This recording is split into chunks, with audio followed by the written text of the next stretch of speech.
harka fuunee akkam jirtu daawwattoota keenyaa oduu qabannee dhiyaanneerraa oduu har'aa waliin anabdii fixeeti. Lixa Oromiyaa daangaa Wallagga Bahaaf Wallaggaa lixaa naannoo laga dhidheessaatti tarkaanfii haleellaa loltoota mootummaa wayyaanee irratti fudhatameen loltoonni 4 ajjeefamuun himame. Lakkoobsi loltoota wayyaanee keessaa bahuudhaan qabsoo sabaatti makamaa jiranis guyyaarraa gara guyyaatti dabalaa jiraachuun himamaatti jira. Itichaa guddataa gabaasa qaba. Jiraataan lixa Oromiyaa magaalaa Gimbii irraa dubbisne akka jiranitti erga labsii yeroo muddamaa mootummaa wayyaanee baasuudhaan hojiitti seenameedhaan asitti ilmaan Oromoo kutaalee garagaraa keessa jiraatan irratti sarbaminsi mirga namoomaa guddaan dhaqqabaatti akka jiru dubbatanii. Gochaan garaa jabeenyummaa mootummaa abbaa irree kanaan qeerroo ka'umsa sochii warraaqsa saba Oromoo ta'an irratti gaggeeffamaa jiru immoo erga labsiin kun bahe caalaattiyyuu akka ajjeefamanii hidhamanii fi manneen jireenyaa isaanii gadi lakkisuudhaan jireenya baqaadhaaf saaxilamaniif sababa guddaa akka ta'ee jirus odeeffannoon Oromiyaarraa arganne ni mul'isu. Erga gaaffiin saba Oromoo karaa nagaan gaafachaatti jiran deebiin isaa rasaasa ta'een asitti sabni Oromoos kutaalee Oromiyaa bal'oo keessatti waan qabuun diina ofirraa deebisuu eegalee jira. Odeeffannoon jiraataa magaalaa Gimbiirraa arganne haleellaan ajjeechaa kun eenyuun akka raawwatame ifatti beekamuu baatus humnoonni waraana wayyaanee 4 naannoo laga dhidheessaatti ajjeefamuu isaanii dubbatu. Guyyaa makaleessaa sana sa'aatii 10 irratti jechuudha naannoo bishaan dhidheessaa jedhamu lixa Wallaggaa gidduu jiru kana irratti humnoota jara kanaan balaaleffatanii tarkaanfiin kun irratti fudhatame du'uun jara kanaa muqqabatamaatti ragaamaan kan jirudha jechuudha. Battala yeroo sanatti namni 2 du'anii turanii isa booda garuu namni 2 kan itti dabalamanidha wanti kun ifa ta'e. Namni kun dabaluun akka himanitti loltoonni wayyaanee warreen da'oo ta'uufiidhaan umurii bulchiinsa mootummaa kufee eegaatti jiranis diigamaatti jiru. Kun immoo waan ilmaan Oromoo osoo itti aggaamanii wareegaman bilisummaa Oromoo fi walabummaa Oromiyaa dhugoomsuu keessattis shoora olaanaa qabas jedhaniiru. Warri fincilanii meeshaa mootummaa baatanii jiranis kan keessaa ba'aa jiran jiru ammoo gadhiisaa wal-dhabdeen gidduu isaanii kan jirudha kan hubatamaa jiru. Lammata immoo uummati didaa jira bittaa humnaati waan ta'eef bittaa meeshaati waan ta'eef akka kana uummati didee ammayyuu taanaan sagalee isaa calliseeruma isaan ilaalaa kan jirudha kan wanti kun hubatamaa jiru. Amma isaanaan warri hidhannaa qabatanii jiranii daandii ittiin miliqanii bosona dhalanii uummataa eegukkee godhanii jara kana ofirraa kaasuudhaaf irratti qabsaa'an irra jiru baay'een ammayyuu kan itti qophaa'aa jiran baay'inaan jirudha. Torbeema kana keessa magaalaa Gimbii loltoota wayyaanee buufatanii jiran keessaa ilmaan Oromoo 40 meeshaa guutuu waliin miliquu isaanis isiniif gabaasuun keenya ni yaadatama. Godina Shawaa Lixaa aanaa Ejeree ganda hiddii keessatti guyyaa kaleessaa dargaggooti Oromoo 2 ajjeefamanii sirna awwaalcha dargaggoota kanaa har'a raawwate irrattis namoota baay'eetu hidhattootaan reebamee jedhu jiraattonni. Godina Arsii aanaa Leemuuf Bilbiloo fi aanaa Shirkaa dabalatee magaalaa Saddiiqaa keessattis hidhaa fi ukkaamsaan itti fufee jira jedhu jiraattonni. Usmaan Ukkumee gabaasa qaba. Jiraataan aanaa Ejeree akka himanitti guyyaa kaleessaa ganda hiddii jedhamutti dargaggoonni 2 raayyaa ittisa biyyaatiin ajjeefamuu dubbatan. Dargaggoonni kun Hirphaa Diriirsaa fi Masqaluu Haayiluu yoo ta'an raayyaan ittisa biyyaa mana isaan keessa jiraatan itti marsuun tarkaanfii ajjeechaa kana kan irratti raawwatan. Nama 2 maqaan inni tokkichi Hirphaa Diriirsaa inni tokko immoo Masqaluu Haayiluu jedhama. Shawaa Lixaa aanaa Ejeree ganda hiddii jedhamtu keessatti achitti ajjeefaman ijoolleen 2 kaleessa sa'aatii 3 kaleessa hajjala eeggatanii eeggataniiti ijoolleen kun. Gara jabeeyyiin raayyaan ittisa biyyaa kun haala nama gaddisiisuun dargaggoota abdii biyyattii ta'an kana erga ajjeesanii booda maqaa hin jirre itti moggaasanii jiru jedhan. Akkasumas akka jiraattonni dargaggoota isaanii kana hin awwaalanne loltoonni kun danqaa itti ta'ullee dubbatan.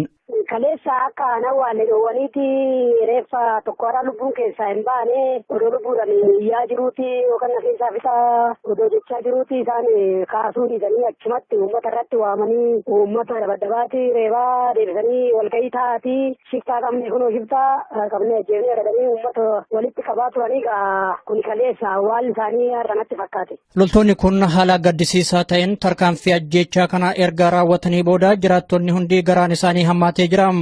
Kana malees sirna awwaalchaa guyyaa har'aa raawwatame irrattis jiraattonni loltoota kanaan reebamuu namni kun akkasitti ibsan. Jiraattonni uummanni walitti qabaniiti kan isaan sodaachisuudhaan kunoo qabnee ajjeefne irraa kun warra shiftoota jedhaniiti kana keessatti amma uummata reebuudhaan humna dabalatanii humna waraanaa dabalatanii achitti sodaachisuudhaan uummanni maal jedha uummanni waan jedhu maal tira ijoolleen kun obboleessi isaatu baqateeti awwaalarra noollee gara biraa wal obboleettiitti mucaa du'eetu. Itti dabaluun akka isaan himanitti hoomaan waraana biyyattii guutummaa aanaa Ejereetti bobbaafaman kun wayita ammaa jiraattota ba'aa gala dhorgaa jira. Kanaan alatti ammoo ukkaamsaa fi hidhaan haala adda ta'een uummata mudataa jiraachuu himan. Naannoo sana gaama uummanni socho'uu karaa gabba'u dhabaa jira mana irratti akka gadi hin baane eegaa jiru. Naannuma keessa illee ittisanii ijoolleen akka isa sochoone garaagaratti yoo sochoosan ijoollee qabanii gareedhaatti geessudha. Ijoolleen immoo harka hin kennu gaafa jedhan kun ammoo ijoolleen ijoollee gara poolisii lamaa buruqsanii ijoollee lama poolisii lama harka cabsan uleen waan harka hin kennu dhuganii kan isaan ofirratti dabaddabaa turani kanatti tarkaanfii ajjeechaa irratti fudhatan isaanii baay'ee rakkisaadha baay'ee ulfaata. Haaluma wal fakkaatuun godina Arsii aanaa Leemmoo Bilbiloo ganda Laaganaa Kullaa Jabbii jedhamu keessaa namoonni 9 loltoota agaaziitiin ukkaanfamuu isaanii jiraattonni dubbatan. Ganda Saamiraa Kolbaa jedhamu keessattis namoonni 30 yoo hidhaman loltoonni agaazii ammas namoota nagaa qabanii hidhuuf barbaadaa akka jiran simamee jira. Oduma wal qabateen achuma godina Arsii aanaa Shirkaa keessatti miidhaan uummata nagaa irratti raawwatamaa jiru ammas itti fufee jira. Akka jiraattonni himanitti keessumattuu erga mormiin jabaan achitti geggeeffame kaasee namoota hidhuu fi ukkaamsuun kan duraa caalaa jabaatee jira. Magaalaa Saddiiqaa keessattis rakkoon kun itti fufee jira jedhan. Mootummaan humnaan biyyattii bulchaa jiru akka odeeffannoon hin baaneef jecha neetworkii balleessuudhaan miidhaa gara jabeenyaa jiraattota irratti raawwataa jira. Sirni bulchiinsa hammeenyaa kun turtii aangoo isaa dheereffachuuf jecha asiif achi wixxisaa akka jirullee jiraattonni dubbatan. Haa ta'u malee kufaatii irraa ka isa oolchuu akka hin taane himanii sirna kana hundeedhaan qaarisuuf mormiin jabaan geggeeffamuu qaba jedhan. Oduudhuma wal fakkaatuun godina Shawaa Ba'aa aanaa Boosat magaalaa Doonii keessattis namni tokko loltoota agaaziitiin ajjeefamuun himame. Ammas Usmaan Hukkumeetu dabalata qaba. Ajjeechaan ilmaan Oromoo irratti raawwatamaa jiru yeroo gara yerootti itti fufee jira. Loltoonni agaazii namoota nagaa rasaasaan rukutanii ajjeesuun hanqatee haala nama gaddisiisuun uleedhaan reebanii ajjeesaa jiran. Gochaan suukaneessaa kun kan itti raawwatame godina Shawaa Bahaa aanaa Boosaat magaalaa Dooniitti akka ta'e jiraattonni dubbatan.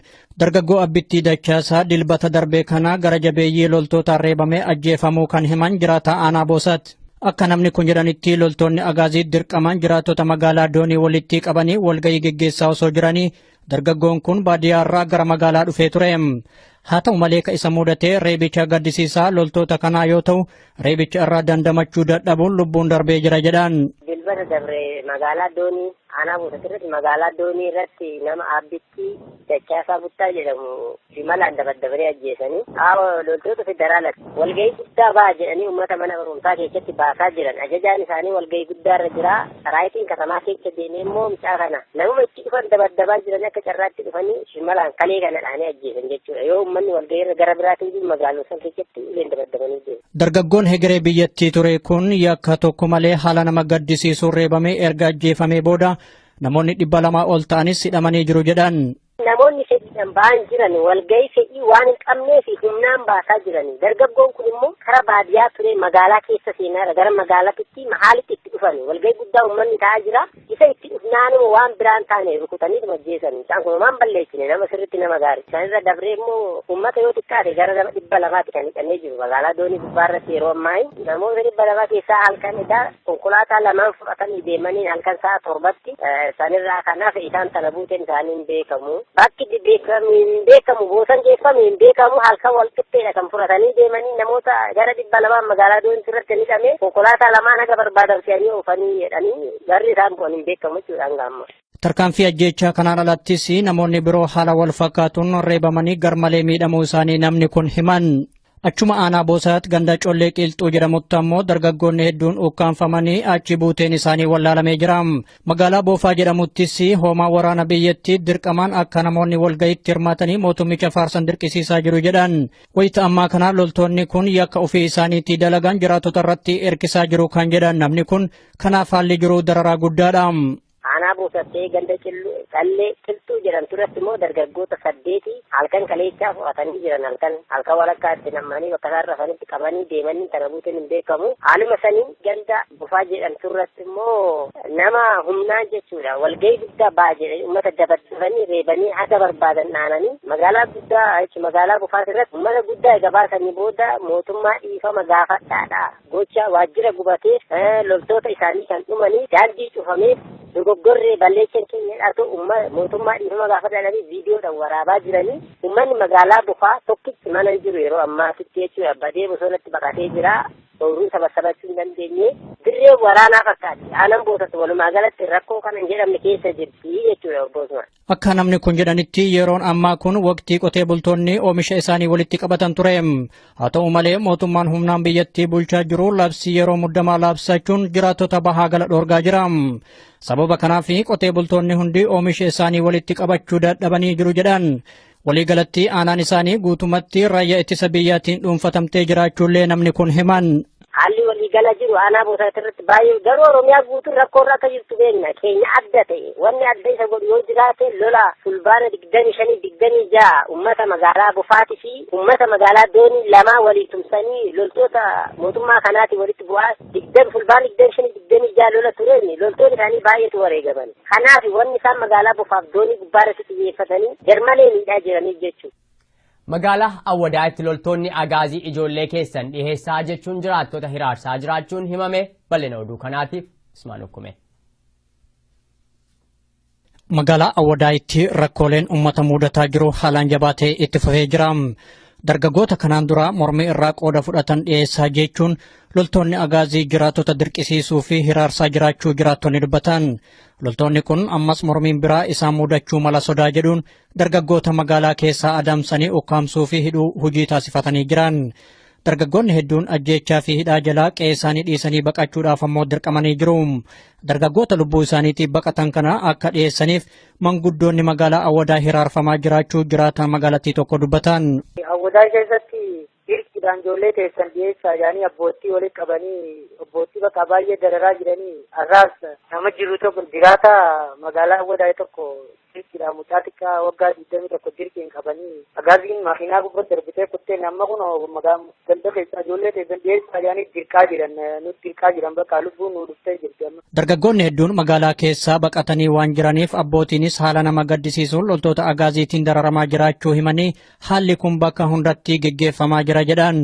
Akkaataa itti ijoollee walitti qabanii mana hidhaa ittiin guutan yaadaa jiran bakka jiraachuu dadhaban nama qaqqabachuu dadhaban ijoollee teessan dhiyeessaa jedhanii abbootiin ijoollee waan jahan hin qaban ijoolleen kaan nuti hin dhayinuu jettiin nuti hin dhufnuu jettiin bakka abbootiin ijoollee rakkachaa jiran baay'ee rakkachaa jiran irra guddaan magaalaa keessaa uummata qullisanii jiranii nama qullisanii uummata qaqqabuudhaan ijoollee walitti qabanii mana hidhaa guutu jiran amma hanga isaan ittiin gahu. Wayita ammaa kana namoonni hedduun daandii magaalaa gubbaa adamsamanii hidhamaa jiru jedhan. Kana malees qabeenya saamuun itti fufee jira. Kanaaf daldaltoonni hundi hojii isaanii irraa burjaajaa jiran. Har'a ijaaban qabu gaafanii naannoo harkee kanii maqaa isaa beeku tokko Umarri Yusuf Qophee jedhamu jira mucaa xiqqaa waan takka keessa jiru. Karaarraa qaban amma yoonis siime dhugaa yoonis siime gadda kana amma bakkaan irraatii bilbilu jiru kana keessa ta'aniiti ijoollee fidaachuu jiran. Akkasitti amma kun ganda keessa buutanii jiran bakka amma irraatii bilbilu jiru kana nuu dhokotteetiin suutatii bilbilu jira. Abbootii fi haadholiin bakka baay'ee rakkachaa jiran ijoollee walitti qabuudhaan. Magaalaa keessa yoonis siime amma nama muraasaa dalagachuu jira. Halkanuu qabeenya zarafu baa'umsaan bakka rakkannee jira jiraachuu danda'ame guutumaan guututti. Wayita garagaraatti rakkoon magaalaa isaanii keessatti geggeeffamaa jiraachuu himanii keessumattuu rakkoon kun kan jabaate erga labsii yeroo muddamaa as akka ta'e himan rakkoolee kana jalaa ba'uuf ammoo falli jiru qabsoo finiinsuudha jedhan. Akkitti fala harkatu qabsoo eegalamtee itti tana galmaayyoo geedicha itti fala harkatu rakkoon kun. Guutummaa Oromiyaatti mormii geggeeffamaa jiruun ajjeechaan hammaatee jira. Keessumattuu dhumaatiin ayyaana irreechaa fi mormiin hagayya ja'a seenaa yoomuu hin dagatamne ta'ee jira. Mootummaan humnaan aangoo gubbaa jiru turtii bittaa isaa dheereffachuuf jecha hoomaa waraana biyyattii Oromiyaatti bobbaasuun dararamiinsa daangaa dabartee uummata nagaarraan dhaqqabsiisaa jira. Kana malees waggoota 25f jijjiirama siyaasaa dhugoomsa jecha lammiilee nagaa duuchaa lafarraa fixaa jira. Maqaa misooma ariifachiisaa jedhuun ammoo ummatoota biyyattii hunda burjaajessu akkasumas sirna dimokiraasii golgaa taasifachuun miidhaa hammeenyaa geggeessaa akka jiru himame. Magaalaa Dambidolloo fi naannoo isheetti jiraattonni hedduun qabamanii mana hidhaatti guuramaa jiraachuun ibsame. Sarbamiinsa mirga namoomaa jiraattota irratti loltoota agaaziitiin geggeeffamaa jirurraa kan ka'es midhaan yookaan oomisha isaanii walitti qabachuu akka hin dandeenyes dubbatu. Jiraattonni kun gabaasa guutuuf itichaa guddata.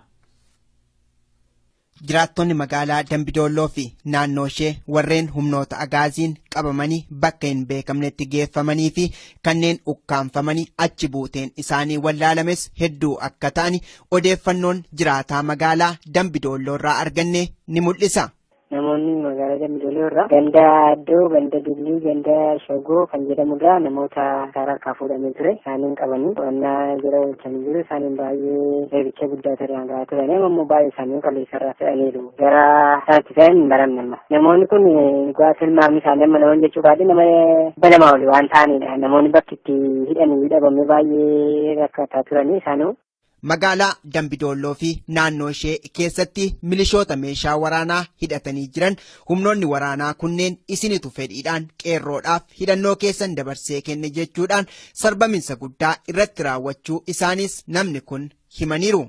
Amma namoota baay'ee nama masaaraa kennee namoota maaliif masaaraa kennee masaaraa dhuunfaa keessanii hidhattuu danda'a akkasumas immoo namoota eegumsa irratti bobba'anii turanii kanaan dura masaaraa yeroon isaa fudhatee ture isaanis akkamitti kennitan jedhanii baay'ee isaanii to'annaa jala oolchanii baay'ee rakkisaa turanii amma immoo kaleessa jilaarraa fe'aniiru. Sababaan isaan hidhamaniif maalifitu utuu isin eessa jirtanii mi'a kanatti kennuu dandeessanii maaf itti kennitan kan jedhamudha irraan kan ka'edha kan isaan qaban turan. Addi bilisummaa uummata Tigraay duuchaan saba Oromoo lafarraa fixu waliin hin jiraannu jechuun dhaadannoo fi mormii isaanii itti fufanii kan jiran ta'us namni kun eeraniiru. Gochaa wayyaaneen raawwachaatti jirtu jiraattota godina Qeellam Wallaggaa rakkoolee hawaas dinagdeef saaxiluu isaas namni kun dabaluun himaniiru. Jiraattonni bakka jiraachuudhumaaf illee baay'ee akka rakkatanii akka baay'ee bakka garee fuunda isaaniitii baay'ee sodaatanii jiru jiraattonni. Haala amma kana deemaa jiru kanaan waan itti fufu miti uummatni baay'ee hojii ishii hojjetachuu hin dandeenye nagaadhaan bahee karaa isaarra deemuu hin dandeenye baay'ee birri guddaadhaa fi sodaa guddaadhaan mana keessa taa'uu hin dandeenye baay'ee haala guddaa baay'ee rakkoo keessa jira uummati. Erga labsiin yeroo muddamaa wayyaaneen labsameen asitti namoonni ba'anii galuuf yaaddoo keessa jiraachuu isaanii kan nuuf himani jiraataan magaalaa Dambidolloo kun dargaggoonni wabii dinagdee fi siyaasaa biyyittiidhaas ta'e Oromiyaa mirgi bilisaan jiraachuu isaanii harkaa molqamuudhaan jireenya bineensa bosonaa kan sodaan guute jiraachuuf dirqamaniiru jedhaniiru. Uummati dhibbaa dhibbatti amma haala amma jiru kanatti keessattuu dargaggooti midhaan faca'ee bakkee jiru waan akka bunaa kana waan adda addaa kana humna dargaggootaatiin kan uummati itti fayyadamu humna dargaggootaatiin ture keessattuu isaan immoo humna dargaggoota kana baay'ee saaba barbaadanii fi hojii hojjechuu hin dandeenye uummati hojii hojjetatee jiraachuu hin dandeenye kanarratti gareen biyyattii ammoo akka kanatti itti fufataadhaan baay'ee haala sodaachisaa keessa jira sodaatanii warri isaanii gidduutti erganii hin deddeemu gara magaalaa irraati malee gara baadiyyaa Sirna mooticha Haayile Sillaasee keessatti ambaasaaddara biyyattii kan turan Dr. Amaanu'eel Abrahaam umurii waggaa 103tti du'an addunyaa kanarraa boqotanii seenaa isaanii itti dhiyeenyaan kan beekan barsiisaa seenaa kan ta'an Profeesar Isqeel Gabbisaa dhaloonni har'aa kun isaanirraa waan guddaa barachuu qabaas jedhu guutuu gabaasa kanaatiif itichaa guddata. Ambaasaadder Amaanu'eel dhalatanii kan guddatan lixa Oromiyaa Boojjiitti yommuu ta'an sirnoota darban wayita ilmaan Oromoo barachuun dhiphisaa fi rakkisaa ture keessatti barachuudhaan nama milkaa'an keessaa tokko akka ta'an barsiisaa seenaa Profeesar Isqeel Gabbisaa ragaa ba'u.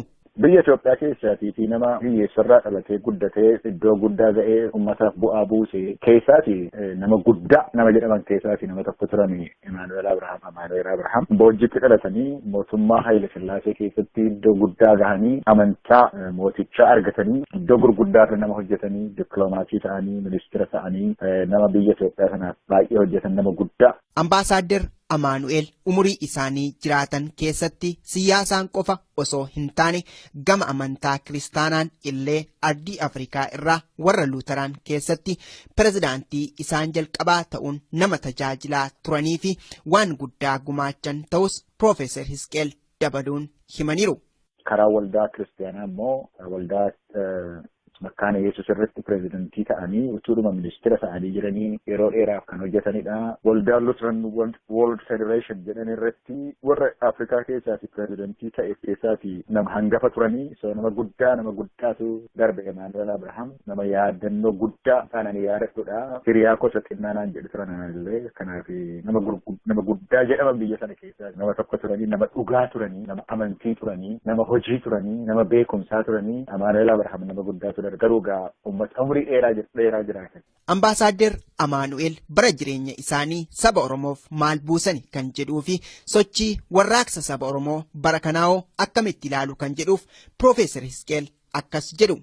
Nugusa kana wajjin bara Xaaliyaanii biyya Ingilizii turre biyya Ingilizii sanatti hammam akka inni rakkateen namichi kun biyyaafan hojjedha jedhee lafannitti na waammateetti nan hojjedha jedhee tanin waadaa galee kanaafan hojjetaa ture malee ani nama siyaasaa miti jedhu turan yeroo baay'ee yeroo dubbatanii maal bu'aa buusan kan jedhu Xaaliyaaniin bahee jalqaba irratti ministeera barnootaa Haayile Sillaaseen gaafa shummatu namoonni mootummaa Haayile Sillaasee keessa jiran namicha kana nuyi hin beennu lafanni dhufeesaas hin beennu kanaaf hin fudhannu jennaan isin eessa turtan eessatti beektu isaanatu beekaa yoo barbaadan ministeera jedhaa yoo barbaadan ministeera itti aanaa jedhaa yoo barbaadan waannaa direektar jedhaa ministeerri anadha kana jalatti hojjetu garuu isadha jedhee obbo Abaareelis yeroo dubbatanii bara sanaa waannaa direektar ta'ee akka kanatti hojjettee beeku jedhanii Xaaliyaanii booddee mana barumsaa ijaaruu irratti naannoo Itoophiyaa kana keessatti mana barumsaa ijaaruu irratti bu'aa guddaadha godhan mana barumsaa baay'ee ijaarsisanii namoonni har'a baratanii iddoo tokko gahanii mootummaa Haayile Sillaasee gara dhumaa mana dargii keessattis kan barachuudhaaf danda'an karaa sana Imaanu'eel Abrahaam gumaacha guddaa godhaniiru. Karaa Makkaana Yesuus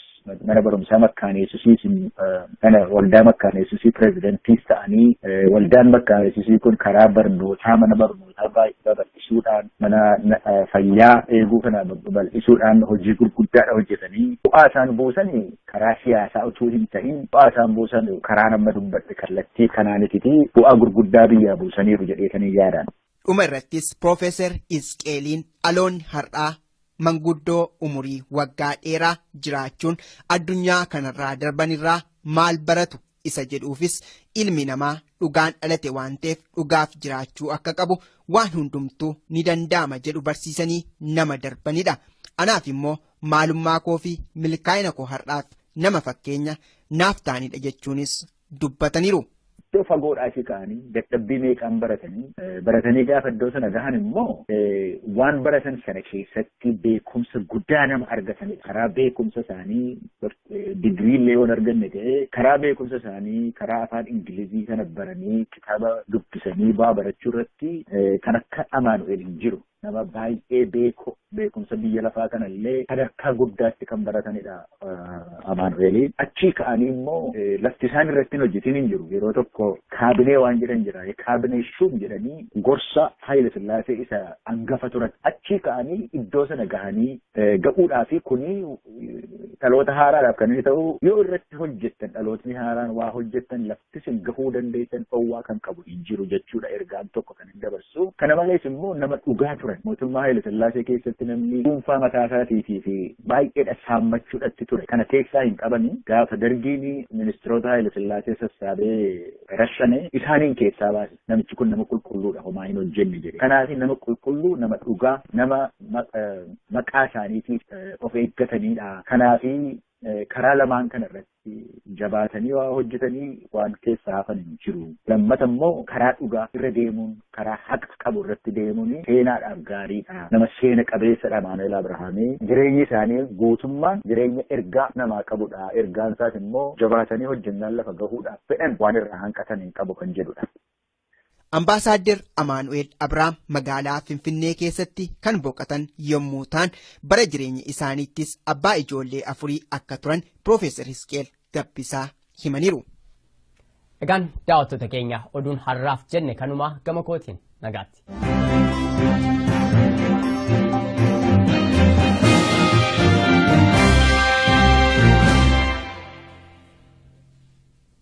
Warri OMN'n karaa bilbilaatiin hordoftan lakkoofsi kanaan dura ittiin hordofaa turtan jijjiiramuusaa isin beeksifna.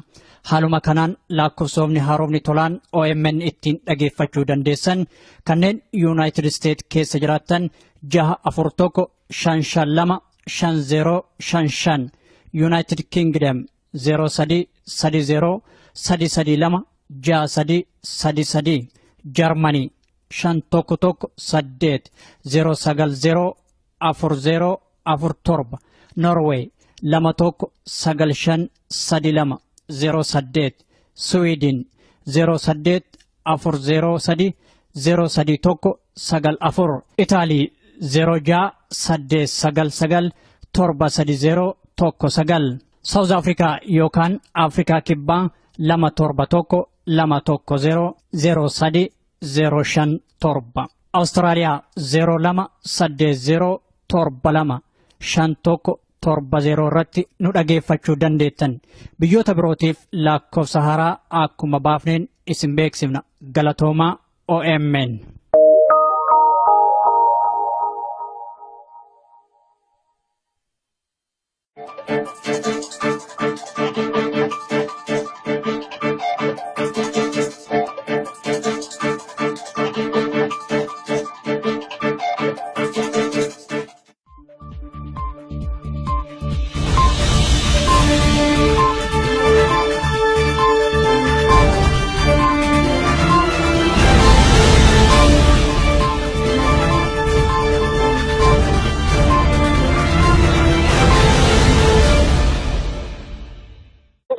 beekamu halkan wal qixxeedha kan furatanii deemanii namoota gara 200 magaalaa doonii irratti hidhamee konkolaataa lamaan haga barbaadan fe'anii oofanii jedhanii garri isaan bu'an hin beekamu jechuudhaan gaamma. Tarkaanfii ajjeechaa kanaan alattis namoonni biroo haala wal fakkaatuun reebamanii garmalee miidhamuu isaanii namni kun himan. Achuma aanaa boosaatti ganda collee qilxuu jedhamutti ammoo dargaggoonni hedduun ukkaanfamanii achi buuteen isaanii wallaalamee jira. Magaalaa Boofaa jedhamuttis hoomaa waraana biyyattii dirqamaan akka namoonni walga'iitti hirmaatanii mootummicha faarsan dirqisiisaa jiru jedhan. Wayita ammaa kana loltoonni kun yakka ofii isaaniitti dalagan jiraattota irratti erkisaa jiru kan jedhan namni kun kanaaf haalli jiru dararaa guddaadha. Aanaa boosattee ganda callee qilxuu jedhamtu irratti immoo dargaggoota 8 halkan kaleechaa fudhatanii jiran halkan walakkaatti namanii bakka isaan rafanitti qabanii deemanii tana buuteen hin beekamu. Haaluma sanii ganda Boofaa jedhamtu irratti immoo nama humnaan jechuudha walgahii guddaa ba'a jedhanii uummata dabaddafanii reebanii haga barbaadan dhaananii magaalaa Boofaa irratti uummata guddaa egaa baasanii booda mootummaa dhiifama gaafadhaadha gocha waajjira gubatee loltoota isaanii kan dhumanii daandii cufameef dogoggorree balleessan keenyadhaatu mootummaa dhiifama gaafadhaadhaanii viidiyoodhaan waraabaa jiranii uummanni magaalaa Boofaa tokkitti mana jiru yeroo ammaatitti jechuudha badee bosonatti baqatee jira. Sooruu sabasabachuu hin dandeenye dirree waraanaa fakkaatti aanaan boosatti walumaa galatti rakkoo kana hin jedhamne keessa jirti jechuudha obboosuma. Akka namni kun jedhanitti yeroon ammaa kun waqtii qotee bultoonni oomisha isaanii walitti qabatan ture. Haa ta'u malee mootummaan humnaan biyyattii bulchaa jiru labsii yeroo muddamaa labsachuun jiraattota bahaa gala dhoorgaa jira. Sababa kanaaf qotee bultoonni hundi oomisha isaanii walitti qabachuu dadhabanii jiru jedhan. Waliigalatti aanaan isaanii guutumatti raayyaa ittisa biyyaatiin dhuunfatamtee jiraachuullee namni kun himan. Haalli waliigala jiru aanaa Boofaa irratti baay'ee garuu Oromiyaa guutuun rakkoo irra akka jirtu beekna keenya adda ta'e wanni adda isa godhu yoo jiraate lola fulbaana 25-26 uummata magaalaa Boofaatii fi uummata magaalaa Doonii lamaa walii tumsanii loltoota mootummaa kanaati walitti bu'aa fulbaana 25-26 lola tureen loltoonni isaanii baay'eetu wareegaman. Kanaaf wanni isaan magaalaa Boofaaf Doonii gubbaarratti xiyyeeffatanii garmalee miidhaa jiraniif jechuudha. Magaalaa Awwadaatti loltoonni agaazii ijoollee keessan dhiheessaa jechuun jiraattota hiraarsaa jiraachuun himame bal'ina oduu kanaatiif Ismaan Ukkume. Magaalaa Awwadaatti rakkooleen uummata mudataa jiru haalaan jabaatee itti fufee jira. Dargaggoota kanaan dura mormii irraa qooda fudhatan dhiyeessaa jechuun loltoonni agaazii jiraattota dirqisiisuu fi hiraarsaa jiraachuu jiraattonni dubbatan. Loltoonni kun ammas mormiin biraa isaan mudachuu mala sodaa jedhuun dargaggoota magaalaa keessaa adamsanii ukkaamsuu fi hidhuu hojii taasifatanii jiran. Dargaggoonni hedduun ajjeechaa fi hidhaa jalaa qe'ee isaanii dhiisanii baqachuudhaaf ammoo dirqamanii jiru. Dargaggoota lubbuu isaaniitiif baqatan kana akka dhiyeessaniif manguddoonni magaalaa Awwadaa hiraarfamaa jiraachuu jiraatan magaalattii tokko dubbatan. Awwadaa keessatti dirqiidhaan ijoollee teessan dhiyeessaa yaanii abbootii walitti qabanii abbootii bakka baay'ee dararaa jiranii har'aas nama jiru tokko jiraata magaalaa Awwadaa tokko ammayyuu taanaan sagalee isaa calliseeruma isaan ilaalaa kan jirudha naannoo wanti kun hubatamaa jira. Amma taanaan warri hidhannaa qabatanii jedhanii daandii ittiin miliqanii bosona dhalanii uummata isaa bukkee goranii jara kana ofirraa kaasuudhaaf irratti qabsaa'an irra jiru baay'een ammayyuu kan itti qophaa'aa jiran baay'inaan jirudha. Torbeema kana keessa magaalaa Gimbii loltoota wayyaanee buufatanii jiran keessaa ilmaan Oromoo 40 meeshaa guutuu waliin miliquu isaanis isiniif gabaasuun keenya ni yaadatama. Godina Shawaa Lixaa Aanaa Ejeree ganda Hiddii keessatti guyyaa kaleessaa dargaggooti Oromoo 2 ajjeefamanii sirna awwaalcha dargaggoota kanaa har'a raawwate irrattis namoota baay'eetu hidhattootaan reebamee jedhu jiraattonni. Godina Arsii Aanaa Leemuuf Bilbiloo fi Aanaa Shirkaa dabalatee magaalaa Saddiiqaa keessattis hidhaa fi ukkaamsaan itti fufee jira jedhu jiraattonni. Usmaan Ukkumee gabaasa qaba. Jiraataan Aanaa Ejeree akka himanitti guyyaa kaleessaa ganda Hiddii jedhamutti dargaggoonni 2 raayyaa ittisa biyyaatiin ajjeefamuu dubbatan. Dargaggoonni kun Hirphaa Diriirsaa fi Masqaluu Haayiluu yoo ta'an raayyaan ittisa biyyaa mana isaan keessa jiraatan itti marsuun tarkaanfii ajjeechaa kana kan irratti raawwatan. Nama 2 maqaan inni tokkichi Hirphaa Diriirsaa inni tokko immoo Masqaluu Haayiluu jedhama. Shawaa Lixaa Aanaa Ejeree ganda Hiddii jedhamtu keessatti achitti ajjeefaman ijoollee 2. Kaleessa sa'aatii 3 kaleessa. Ajjala eeggatanii ijoolleen kun. Gara jabeeyyiin raayyaan ittisa biyyaa kun haala nama gaddisiisuun dargaggoota abdii biyyattii ta'an kana erga ajjeesanii booda maqaa hin jirre itti moggaasanii jiru jedhan. Akkasumas akka jiraattonni dargaggoota isaanii kana hin awwaalanne loltoonni kun danqaa itti ta'ullee dubbatan.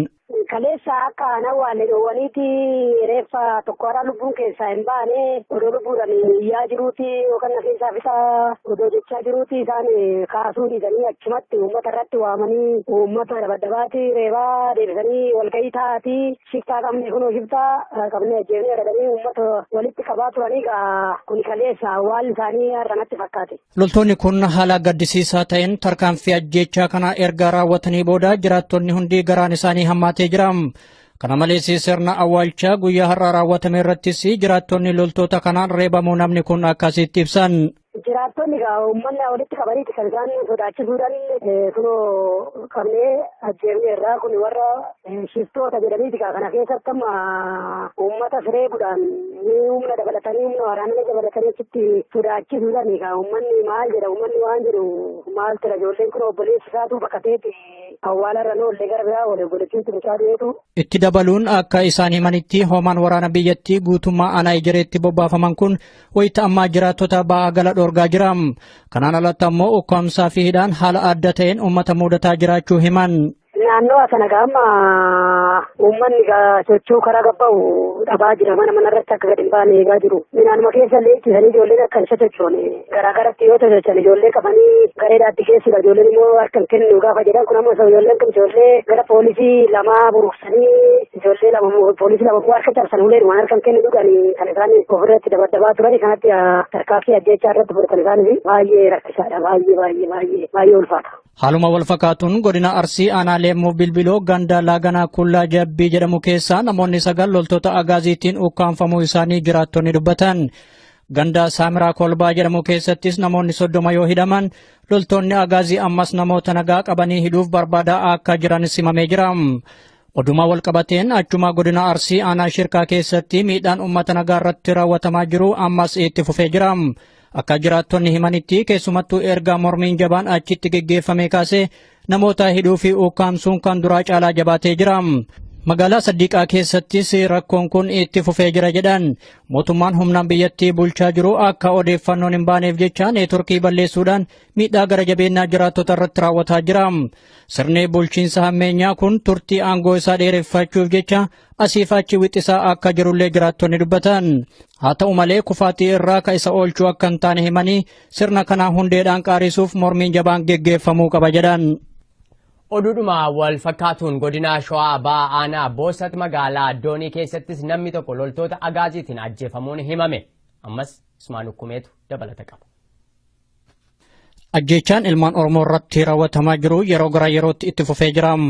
Loltoonni agaazii namoota nagaa rasaasaan rukutanii ajjeesuun hanqatee haala nama gaddisiisuun uleedhaan reebanii ajjeesaa jiran. Gochaan suukaneessaa kun kan itti raawwatame godina Shawaa Bahaa Aanaa Boosaat magaalaa Dooniitti akka ta'e jiraattonni dubbatan. Dargaggoo Abbittii Dachaasaa dilbata darbee kana gara jabeeyyii loltootaan reebamee ajjeefamuu kan himan jiraataa Aanaa Boosaat. Akka namni kun jedhanitti loltoonni agaazii dirqaman jiraattota magaalaa Doonii walitti qabanii walgahii geggeessaa osoo jiranii dargaggoon kun baadiyyaarraa gara magaalaa dhufee ture. Haa ta'u malee ka isa mudatee reebicha gaddisiisaa loltoota kanaa yoo ta'u reebicha irraa dandamachuu dadhabuun lubbuun darbee jira jedhan. Dilbata dabre magaalaa Doonii Aanaa Boosaat irratti magaalaa Doonii irratti nama Abbittii Dachaasaa Buttaa jedhamu shimalaan dabaddabaree ajjeesanii loltoota federaalatti walgahii guddaa ba'a jedhanii uummata mana barumsaa keessatti baasaa jiran. Ajajaan isaanii walgahii guddaa irra jira. Saraayitiin katamaa keessa deemee immoo mucaa kana namuma itti dhufan dabaddabaa jiran akka carraatti dhufanii shimalaan kalee kana dhaanii ajjeesan jechuudha. Yoo uummanni walgahii irra gara biraatiin magaalota keessatti uleen dabaddabanii deemu. Dargaggoon hegeree biyyattii ture kun yakka tokko malee haala nama gaddisiisuun reebamee erga ajjeefamee booda namoonni 200 ol ta'anis hidhamanii jiru jedhan. Namoonni fedhiidhaan ba'an jiran walgahii fedhii waan hin qabneef humnaan baasaa jirani. Dargaggoon kun immoo karaa baadiyyaa ture magaalaa keessa seenaa gara magaalaatti mahaalitti itti dhufani. Walgahii guddaa uummanni ta'aa jira. Isa itti dhufnaan waan biraan taane rukutanii ajjeesani. Isaan kun waan balleessine nama sirriitti nama gaarii. Isaan irra dabree immoo uummata yoo xiqqaate gara nama 200 kan hidhannee jiru. Magaalaa Doonii gubbaa irratti yeroo ammaa namoota 200 keessaa halkan edaa konkolaataa lamaan fudhatanii deemanii halkan sa'a 7tti sanirraa kanaaf isaan sana buuteen isaanii hin beekamu. Bakki beekamu Boosat.